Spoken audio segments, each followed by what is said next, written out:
Salut à tous, dans cette vidéo je vais vous parler de mon dernier chantier. Donc comme vous avez pu le voir, c'est un 900 CBR Fireblade de 1994. Donc la moto est ici. Voilà, quand le propriétaire me l'a amené, la moto était complètement en panne, il n'y avait plus rien qui fonctionnait, et les symptômes qu'il y avait, c'était quand elle fonctionnait au corps, que elle ne fonctionnait pas correctement et que la batterie se déchargeait. Donc j'ai fait un check-up complet de la moto. J'ai tout regardé, hein. Et en fait la première panne, donc c'était le Neyman qui était complètement oxydé.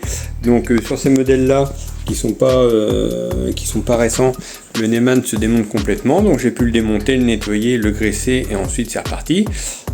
On avait une autre panne qui se trouvait à ce niveau là, au niveau du régulateur du tension, où il a été changé, les connexions étaient mal faites et du coup une mauvaise isolation, ça touchait le car et ça créait du coup du plus sur l'ensemble de la moto, ce qui fait qu'elle pouvait ratatouiller.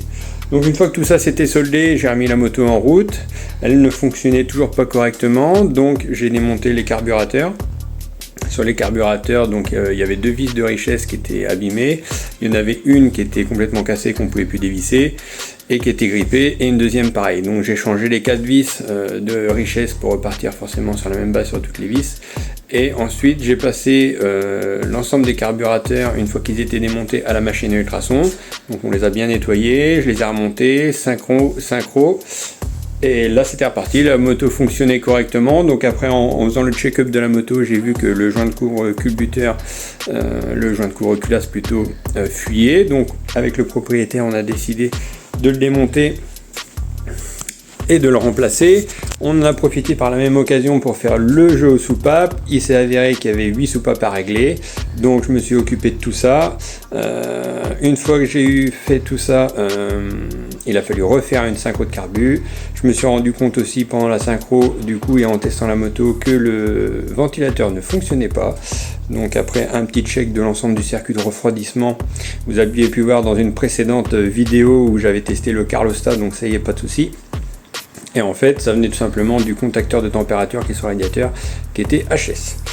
Donc voilà, j'ai aussi fait d'autres petites choses sur la partie cible. Il y avait des problèmes sur les platines de repose-pied. La moto a chuté un petit peu d'un côté. C'est des platines adaptables. C'était un petit peu plié. Côté frein arrière, ça revenait pas correctement. Donc on a fait quelques corrections.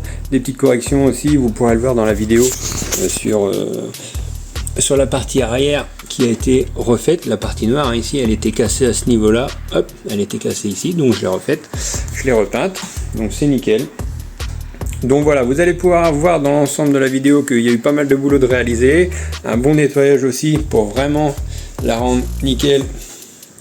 Voilà, c'est une belle moto, très belle moto. Bon, elle est un peu dans son jus, elle est pas toute neuve, mais elle est assez propre. Je pense que le propriétaire sera content quand il va la récupérer. Donc voilà, je vous laisse regarder la vidéo, et puis si vous aimez ça, n'hésitez pas à liker, partager, et à bientôt. Allez, tchou les amis.